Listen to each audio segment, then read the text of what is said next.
Welcome to 2025. I mean, we really are in a new frequency, and I'm sure you can already feel it. It's not just a new year, it's a new planetary energy, and it's quite exciting. And its primary goal this year, but with the help of all our divine support system, is to leave the third dimension attachments of who we are that keep us down and keep us afraid and ineffective, and move into our fifth dimension expression, our higher self, our empowered, creative, divine self. And everything in the universe is actually conspiring for that to happen. So today I'm going to talk about how to accelerate the process with the help of my own spirit teachers, the emissaries of the third ray, second octave of love. These are the divine teachers that I've been channeling for over 30 years, who have written many of my books and are really present, especially throughout this year, to give us guidance on how to live in the fifth dimension. Now, if you're new to my channel, I'm so happy you're here. I believe your spirit vibrationally pulled you in, and I hope you find something exciting and meaningful. So welcome, welcome. And if you're coming back, welcome back. We have a fabulous year to experience and unfold and create, and we cannot do it unless we connect and start living the expression of our higher self. The higher self in all of us is your divine spirit. We know our minds, our egos have its habits, its patterns, its learned behaviors, its protection, its defenses. But as we all know, when we're in that energy, at best we're surviving, but we're not having much fun. We're stressed, we're anxious, we're angry. It's a low vibration. The third dimension is combative. It's an endless battle with myself, with others, with life, with the government, with whomever, whatever, but it is endless. When we enter the fifth dimension, we enter the realm of peace. We're at peace with ourselves. We feel loved, wanted, connected. We feel connected with others, but we also become very magnetic in attracting into our lives and experiencing very quickly the kinds of experiences we want to have, of love, of connection, of health, of vitality, of humor, of abundance, of having more than we ever really need. So we're going to be working on that today by connecting with your higher self. Now, the first thing I'd like to invite you to do, and the emissaries of the third way are encouraging me to ask you, is the way to connect with your higher self is to begin to name the qualities of your spirit, the aspects of your best self that you know that you possess, the aspects of your best, most creative, gorgeous self that you don't need anyone else to acknowledge, to make it so. So you start to move away from needing others' approval or others' recognition, which is a very third dimension weakness, and you start to recognize, bring to your own cognition, bring to your own awareness who you are.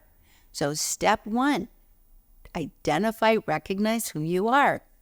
And the way to do it is by recognizing what you love and what brings your loving self out. For example, I have a client who loves cooking. She can be the crankiest person on the planet until you put her in the kitchen. And then she steps into her higher self. When she's creating and working with food, it's very grounding. It becomes an art, it becomes an expression, but her vibration just has illuminated. It's gone from really shady, cloudy, gray to bright, light energy. So I know for me, when I step into any opportunity to teach, my higher self fully descends, and all of a sudden there is a power available to me that really eludes me when I am just in my ego mind. What do you do that brings that forward? What recognize, reflect, think about. I actually slip in and out of my higher self a lot. Now, maybe for some of you, not as much as you want, but there are occasions, or have been occasions, where you really are not in your head at all. You are just in a state of being your best self. It can be when you're gardening. I know my sister is in her higher self when she's doing the laundry.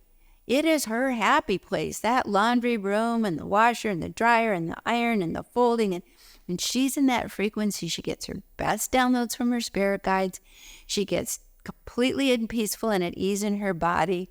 Laundry room has never really been my higher self location. My higher self location is going for long walks. In any city, anywhere, anytime, the minute I put myself in the state that I'm going to go out in the world and I'm going to walk and I'm going to notice the world, which is actually the activity of being present. I'm not going to think about the future. I'm just going to notice where I am and I'm going to identify every new thing I can see. That is my higher self taking over. I have a friend who's written many beautiful books on creativity, and her higher self is when she's writing. And when she's writing, her otherwise anxious and ungrounded and fretful nature just goes away. She gets into a flow of consciousness that isn't thinking.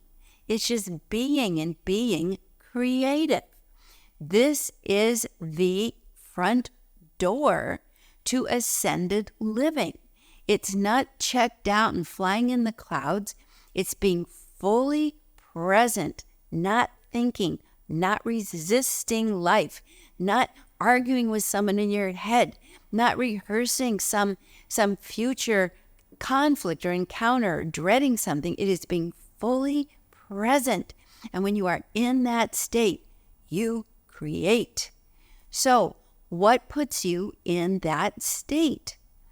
You might have to think about it a little bit, but please put it in the notes. Please put it in the notes below, because when you acknowledge it, and especially to the world, it becomes stronger.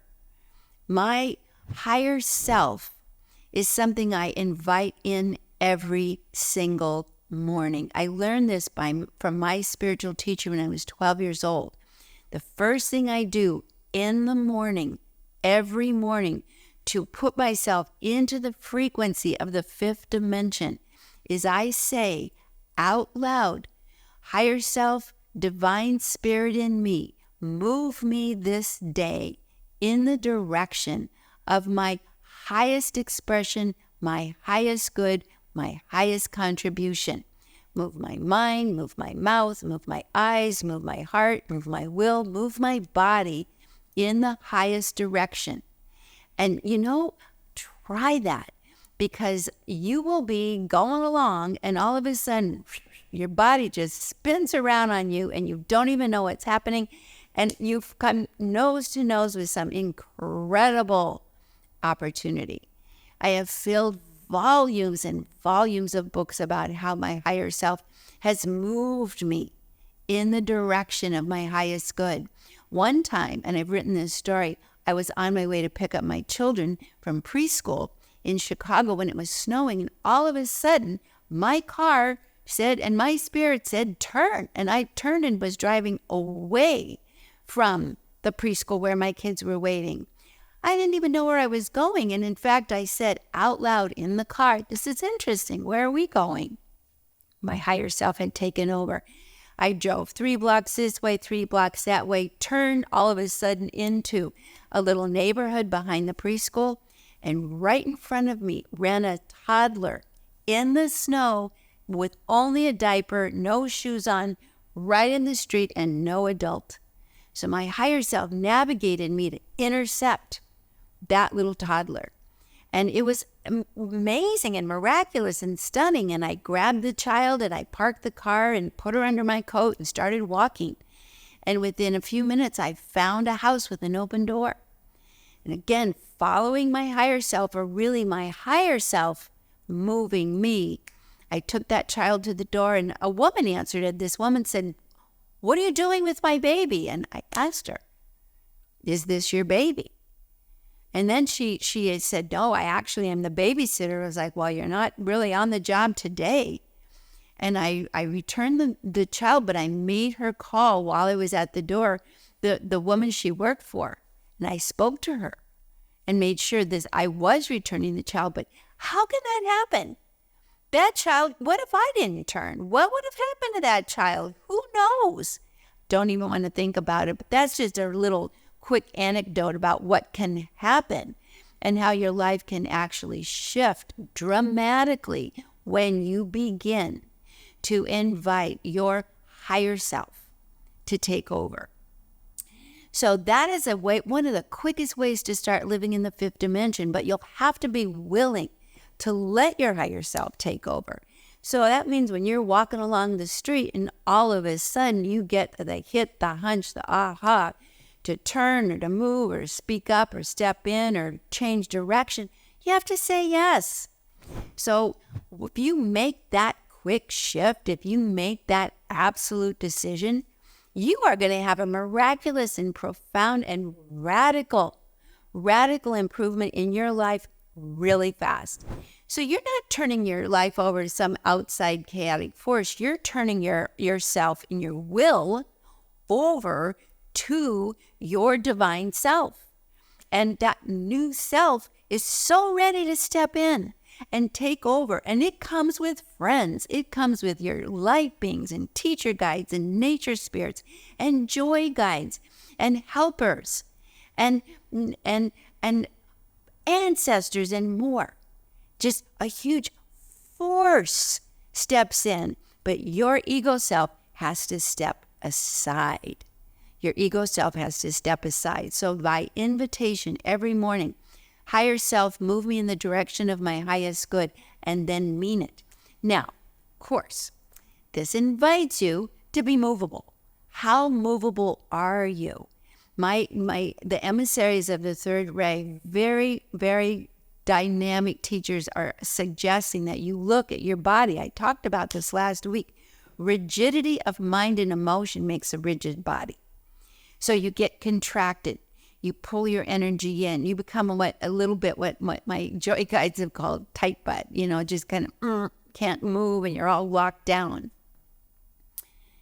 To move in the direction of your highest good, you have to move in the moment, in the flow, which is why it is really beneficial to dance.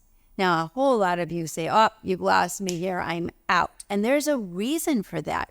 Do you ever wonder why you have such resistance, if you might, to dancing?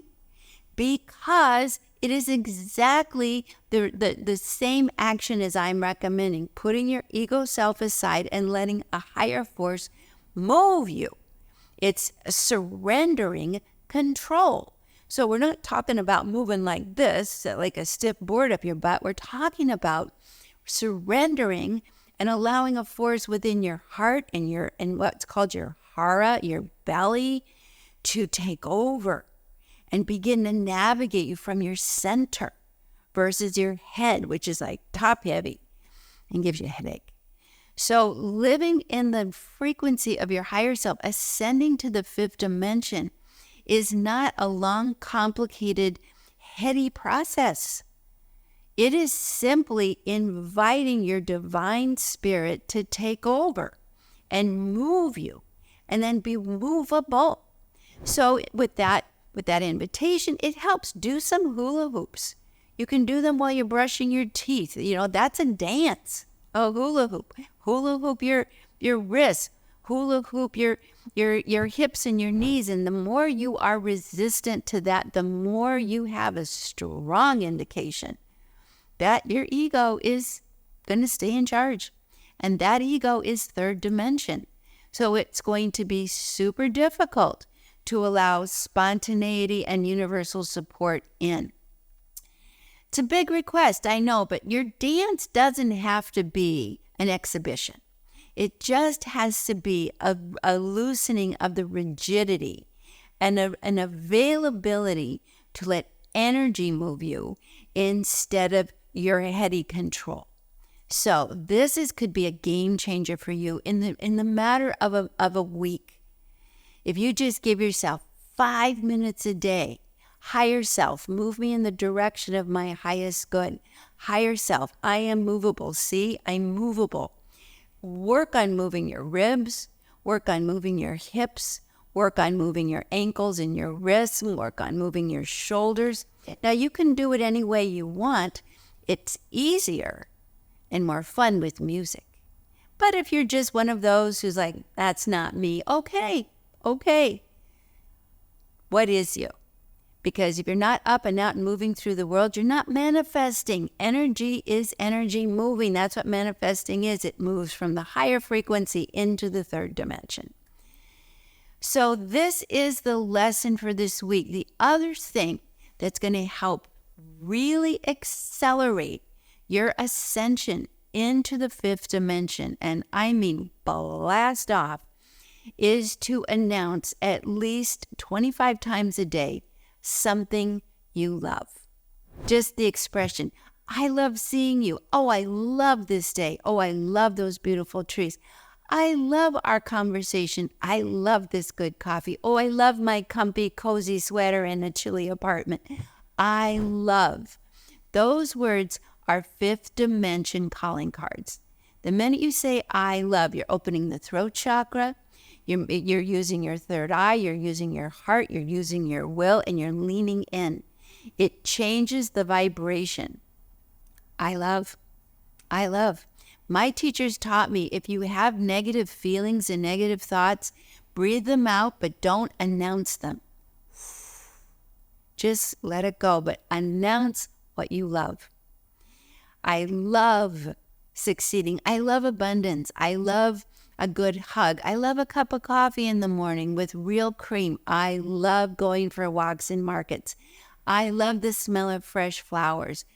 In fact, it can be what I call a psychic sit-up. Now, the emissaries of the third ray say these two techniques combined will create an instant ascension, an instant vibrational elevation. And if you do them every day, they become habits, so you stabilize the frequency. And eventually, and I can assure you, especially with higher self, move me in the direction of my highest good, you start navigating through life through the eyes and awareness and the heart consciousness of your higher self, which is the self that is loved, empowered, connected, divinely supportive, and masterfully capable of manifesting anything you desire. So higher self, take over. Move me in the direction of my highest good. You know, it's a real interesting thing to do if you find yourself moving through the day and you encounter a difficult scenario. You might say, I love this invitation. I love this invitation to grow. I love this invitation to move in the direction of my highest good. And do know, 2025 is a year where you will be challenged, tested, aggravated, provoked into remembering, if necessary, moving in the direction of your highest good is your greatest heart's desire. Moving back into the expression, allowing the expression of your divine self to come through. Think about the moments when you have allowed that, when you weren't thinking and blocking and you're just flowing, and where you get your greatest ideas or a big aha or some feeling you have just lifts. I remember one time, I also, my higher self likes to come in when I'm cleaning the house. I just love it. For some reason, getting organized, cleaning, clearing is really another higher self expression for me. But I had a real challenging relationship with someone, and no matter which way I went and no matter how we encountered one another, I just didn't feel like I was having any fun. I felt misunderstood. I felt like you don't get me. I tried harder, which was my, very Catholic child growing up, people-pleasing self. I did that for a minute, but as I was cleaning my house, this was just a couple days ago, it became abundantly clear that we're not meant to be friends. That we had a momentary encounter, we had a short period of time where we helped each other, we exchanged information, we exchanged ideas, but we do not have a vibrational match or the same vision in life. We're not meant to be friends. And now, whoosh, I felt so good. Great, I don't have to keep making this one work. So that's the final thing. It is a year where we get to just let go of things without making every single thing a spiritual test. Maybe it's just an invitation that if it's not working, it's not working. Let it go. Your higher self will let you know. That awareness dropped in on me. clear as a bell. We're not friends. Let it go. Be okay with that. And I was. Now, you know you're in your higher self vibration because you feel good. How do you know you're in the fifth dimension? You feel good. You're not thinking much. You're in the moment. You're fully present. You're enjoying whatever it is you're doing, and you have no resistance to life. You are available. That's how your guides can talk to you. That's how your intuition can connect. That's how your body can be moved. That's how manifestation flows through you. That's how you can be moved into opportunities for the abundance you're asking for. And it's surprise, surprise, surprise in a really good way. So that's another big message from the emissaries of the second ray. Actually, they're not the second ray. That is a big message from my teachers, the emissaries of the third ray, second octave of love, and Choquette, and me. And we are absolutely experiencing that this is going to be the best year for all of us ever. If you've enjoyed this, please give me a thumbs up. And better yet, if you haven't subscribed, get on board with us, because this is our ascension year. And we are going to have such a miraculous experience, partly because we're doing it together. So please subscribe, tell your friends. Thanks for coming. Send you all my love, and I'll see you next week.